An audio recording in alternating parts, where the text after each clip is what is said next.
Assalamualaikum warahmatullahi wabarakatuh. Selamat datang sahabatku semua di channel Ubay Tuwais yang membahas tentang Islam. Dan di video kali ini kita akan kembali bahas tentang Alhamdulillah, bersyukur kita kepada Allah. Hadirin, hari ini kita kumpul di masjid. Saya berkali-kali kemana-mana keliling, saya selalu sampaikan Masjid Darussalam ini adalah salah satu masjid termakmur di Indonesia. Versi saya Pak, survei saya Pak. Saya sudah kunjungi ribuan masjid, Sabang sampai Merauke. Kalau yang sudah dapat penghargaan MURI itu di Bali Pak, Masjid Baitul Makmur. Itu diberi penghargaan oleh MURI, masjid termakmur di Indonesia. Besarnya mirip-mirip ini, jamaahnya mirip-mirip juga. Cuma di sana sholat subuhnya seperti sholat Jumat sama. Di Monamaning, di Denpasar Pak. Saya cerita, ini masjid makmur luar biasa. Ini nikmat Allah yang harus kita syukuri Pak. Hati ada mu'alak dengan masjid, itu tanda-tanda Allah akan masukkan kita ke surga Pak. Rindu ke masjid. Saya coba Bapak juga sering Pak naik pesawat kan. Cobalah Bapak nanti ke airport, kalau mau pergi ke satu tempat, taruhlah ke Bali. Kita masuk airport, bawa tiket, cari merek pesawatnya, udah antrian kan, check in. Coba sekali-sekali tanya Pak orang di depan Pak, Pak mau kemana Pak? Pasti dia bilang mau ke Bali. Tanya orang di belakang, saya pernah jawab, mau kemana Pak? Ke Bali juga. Pas masuk waiting room, itu satu waiting room orang ke Bali semua Pak. Pas naik pesawat, satu pesawat ke Bali semua. Tanya orang sebelah, ibu mau kemana Bu? Ke Bali. Di depan kemana? Tanya pramugari, ini mau kemana nih? Semua ke Bali semua. Jadi orang ini hadirin mulia, sunnatullahnya akan Allah jumpakan dengan orang-orang seperti dia. Kalau orang hadirin mulia ketemu orang-orang soleh, ketemunya di masjid, ketemu hafiz Quran, ketemu ulama, ketemu dai, ketemu para habaib, ketemu orang-orang dermawan, ketemu orang-orang baik hati, itu tanda-tanda alamat Bapak akan masuk surga bersama mereka. Tapi kalau hari-hari ketemu tukang penjahat, ketemunya koruptor, ketemunya orang tukang tipu, tukang main perempuan, pemabuk, pemain judi, kumpulnya sama orang-orang gitu Pak. Jangan-jangan nih salah naik pesawat Pak, bahaya nih. Terus orang tanya sama saya, terus gimana nasib orang-orang yang maksiat? Kita datangi mereka semua, kita berteman dengan semua orang, namun bersahabatlah hanya dengan orang baik-baik saja. Kita beri makan semua orang, namun makan bersama orang soleh saja. Karena Nabi mengatakan, berteman dengan penjual minyak wangi, kau akan dapat wanginya. Berteman dengan pandai besi, kau akan dapat asapnya. Nggak main-main Pak. Anjing Ashabul Kahfi Pak, anjing najis besar, Kitmir namanya, ditulis dalam Al-Quran kisah ini. Seekor anjing ikut-ikutan dengan 7 orang pemuda yang hendak menyelamatkan imannya. Itu Ashabul Kahfi masuk hadirin mulia ke dalam gua. Kitmir tunggu di depan gua. Allah tidurkan mereka 309 tahun, nggak makan, nggak minum, dan nggak tua mereka. Allah hentikan waktu di dalam gua. Ini kekuasaan Allah Pak.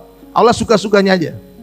Apa saja yang Allah kehendaki terjadi pasti akan terjadi. Apa saja yang Allah kehendaki tidak terjadi, tidak akan terjadi. La ilaha illallah.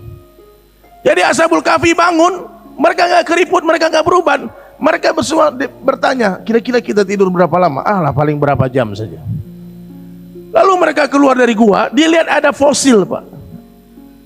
Ada fosil anjing itu anjing yang menjaga pintu gua itu.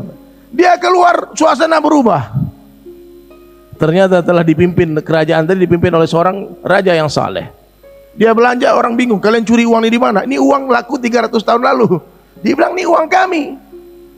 Nih Pak, kalau orang berjuang dengan harta dari diri masing-masing jadi asbab hidayah, itu harta Pak.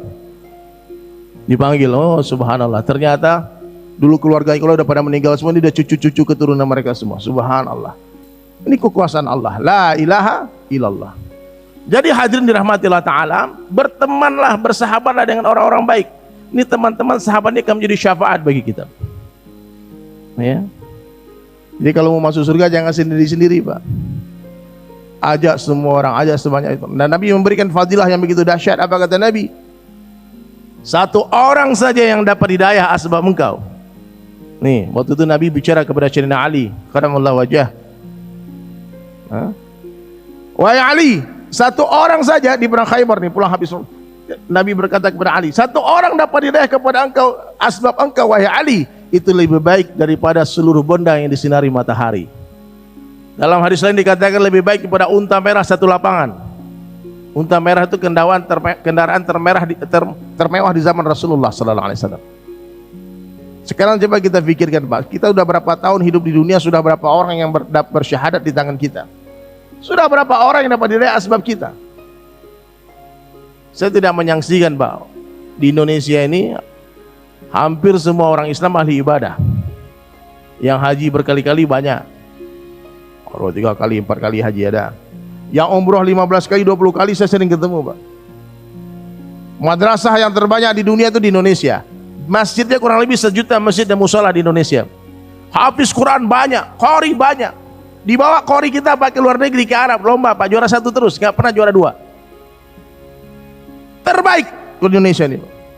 Ahli ibadah banyak, yang puasa Daud ada, yang puasa Senin Kamis puluhan tahun ada, banyak. Tapi yang dai tak banyak, Pak. Ya, dai gak banyak. Saya gak banyak ketemu dai. Ada tapi tak banyak.